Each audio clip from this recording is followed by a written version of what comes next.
If I asked you to name an awesome solo by Randy Rhoads, I think there's a very good chance the answer would be either Crazy Train or Mr. Crowley. And you would of course be absolutely right. But there's a solo that many of those who are a bit more, shall we say, fanatical about Randy's music would very likely consider to be among the very best.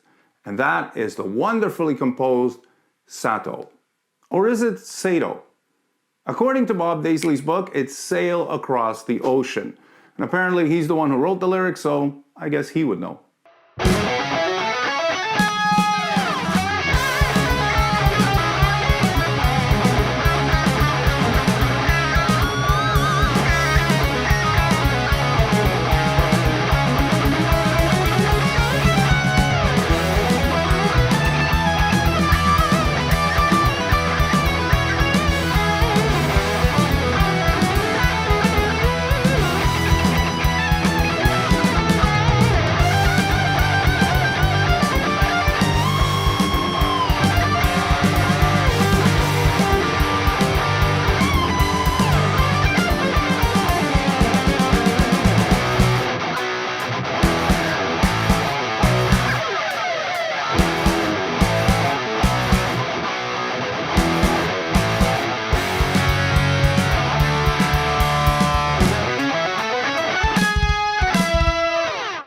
This one is yet another example of a song within a song kind of solo, which is something we've discussed in a few videos already. It's bookended by an ascending 2-octave pentatonic run that is also played an octave apart on 2 separate guitar tracks, and it features its own unique chord progression that is completely different from any of the song's main parts. It also has a very unique structure in that it's made up of 3 different sections, each with its own distinct key and feel, so that it's almost like 3 guitar solos in one. Now what's common to all 3 sections is the bouncy rhythm of the accompaniment, which is relentless from beginning to end. It's also played using a triplet feel, so it's basically in 12/8 time, so it kind of harkens back to the blues roots of heavy metal.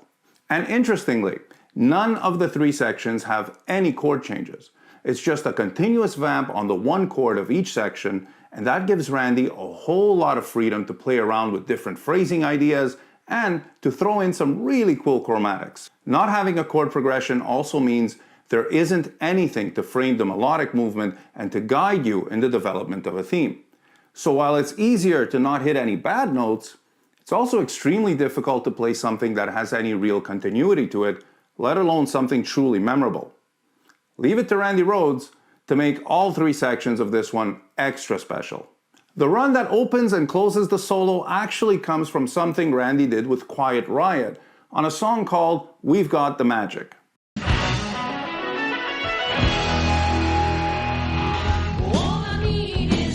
It's basically an ascending E major pentatonic scale starting from the 2nd, F sharp. And doubled an octave lower to make it sound bigger. Just this part is already interesting because the song itself is in E minor. So playing this break in the parallel key of E major is a really nice transition to the solo section. The first section is in the key of C sharp minor, which is the relative minor to E major, and it's played over a C sharp power chord. So Randy's lines here are based on the Aeolian mode and the minor blues scale, with some chromatics to keep things sounding cool and a little unpredictable. There are 4 licks to this part, alternating between a flowy lick and one with a more choppy feel. So in that sense, it's almost like 2 mirroring halves that make this part feel very symmetrical. The first lick is played in the 9th position. It starts with a bit of a rock cliche, but then it takes an unexpected turn, because what Randy does is he follows the typically Aeolian minor 6th to 5th pull-off with the typically minor blues pull-off, that is the flat 5 to the minor 3rd. So you have the bouncy, fluid feel of the pattern, and then the back-to-back use of the intervals that are perhaps most characteristic of their respective scales. So it's simple, but it really stands out. From there, he goes into this cool pentatonic box thing. And here too, he's doing something simple, but making it cooler by jumping down an octave mid-lick. He continues on to the second lick, which is based on a series of chromatically descending minor thirds by pivoting off that pentatonic line.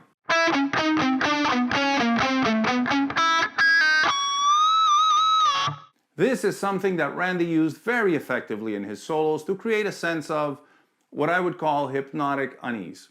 So you can hear this kind of thing in I Don't Know,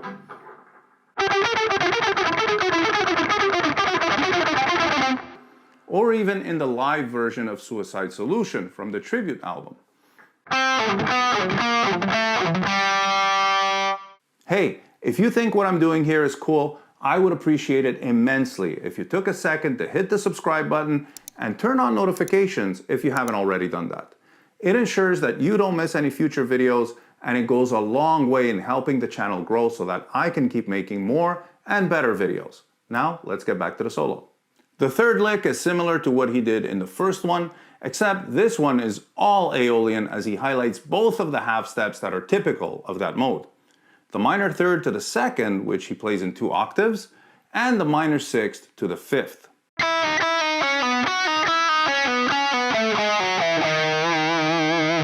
Now I just love that run because it's just pure classic heavy metal. It's dark and all the accents are on minor intervals. The section ends with this ascending run.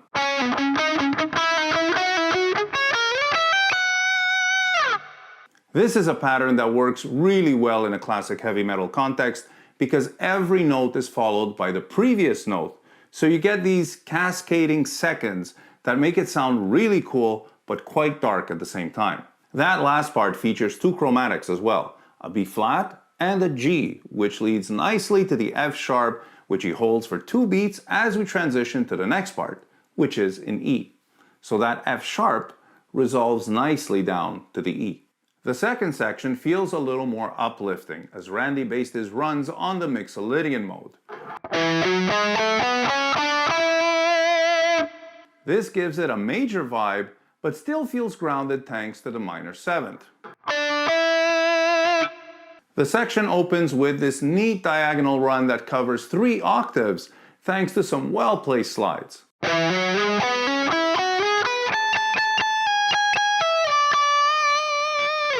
It's kind of bouncy, so it sets the tone for this section's more lighthearted mood. And he connects that to this next motif that has a familiar, mischievously happy connotation.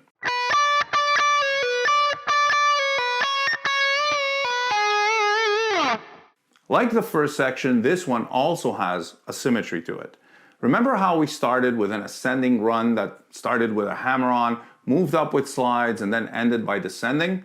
Well, the third lick is exactly the same thing, except the slides move down instead of up, and ends ascending.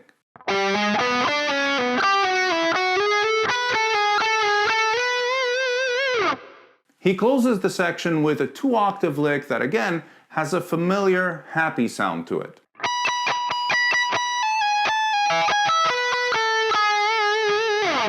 So the first part was full-on metal. Darker vibe, Aeolian mode, tighter feel with more muted notes. The second section was more upbeat, brighter mood, Mixolydian mode with a looser, bouncier feel. And the third part is going to be different still. So now we move up to G, and Randy wanders into Leslie West and Jeff Beck territory here with blues rock licks that feature repeated unison bends, double stops, and really cool pentatonic box playing.